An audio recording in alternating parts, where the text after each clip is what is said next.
अभी आप सुन रहे हैं मैथिली जानकी रिकॉर्डिंग स्टूडियो बरहा से।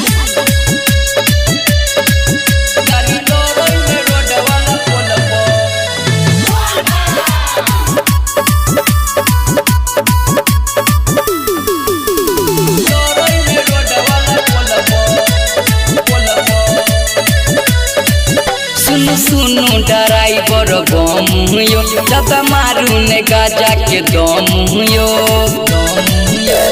सुनु ड्राइवर गम यो ज्यादा मारू ने गाजा के दम यो। खाली चिलम ने धरू लोल ध्यान कम दियो भांग गोल गोल गाड़ी लड़ई ने रोड वाला पोल ध्यान कम दियो भांग गोल गोल गाड़ी लड़ई ने रोड वाला पोल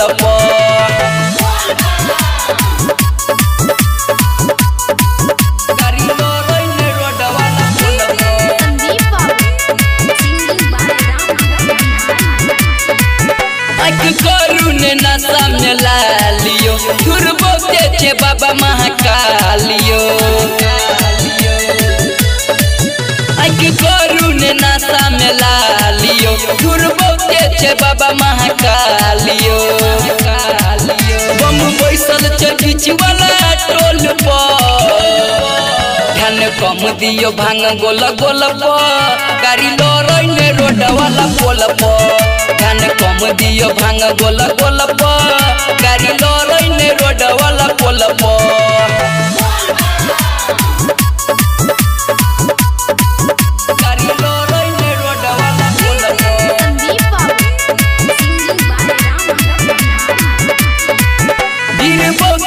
धीरे करू गाड़ी राम भगत लक्ष्मण बिहारी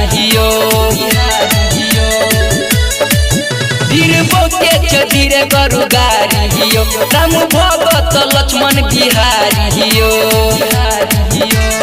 लगलिया सरब के ढोल ध्यान कम दियो भांग गोला गोल गाड़ी लड़ई ने रोड वाला पोल ध्यान कम दियो भांग गोला गोल गाड़ी लड़ई ने रोड वाला पोल।